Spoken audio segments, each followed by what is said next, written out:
La loi 2, c'est un torchon. Ils sont plus de 10 000 médecins à avoir pris d'assaut le Centre Bell dimanche. Sur leur pancarte, des slogans choc. Un front commun historique des 4 fédérations pour envoyer un message fort au ministre de la Santé. C'est une loi bâclée qu'ils doivent suspendre. Ils doivent éteindre le feu qu'ils ont allumé eux-mêmes. Ils ont bâillonné le débat, mais ils ne bâillonneront jamais la solidarité.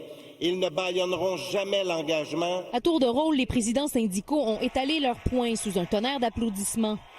Je rappellerai au ministre que là où il voit des vignettes, nous voyons des humains. Notre loyauté n'est pas envers ses objectifs politiques, elle est envers nos patients.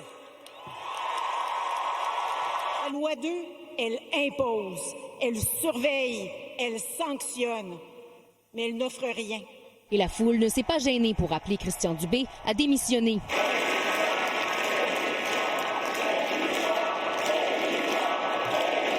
La toune Bella Ciao, la prochaine fois, je voudrais que ce soit Dubé Ciao.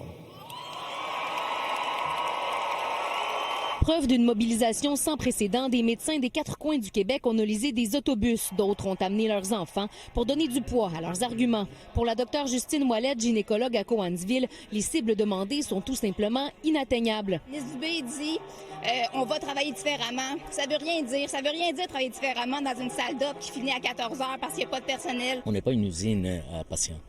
Alors il faut être humain dans ça et le gouvernement, j'ai l'impression qu'il veut nous couper cette faculté-là d'être humain avec nos patients. Si la loi est maintenue telle quelle, cette médecin de famille de Montréal n'exclut pas de devancer sa retraite. Si j'ai une réduction de revenus importante à partir de janvier puis que je dois payer pour travailler, c'est certain que malheureusement, je vais devoir réfléchir. Là. Les oppositions joignent aussi leur voix aux doléances des médecins.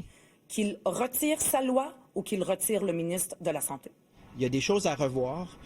Donc, on s'attend à ce que le gouvernement fasse son mea culpa. On le sait, des dizaines de médecins ont déjà déposé une demande pour aller pratiquer dans une autre province et l'Ontario ne lésine pas sur les efforts pour les attirer. Une chose est sûre, ce coup d'éclat ne semble pas ébranler le gouvernement. Au cabinet du ministre Dubé, on nous dit comprendre que certains médecins souhaitent exprimer leurs préoccupations face à ces importants changements, mais on continue de miser sur l'accompagnement pour bien clarifier ce qu'ils impliquent. Audrey Folliot, TVA Nouvelles, au Centre Bell.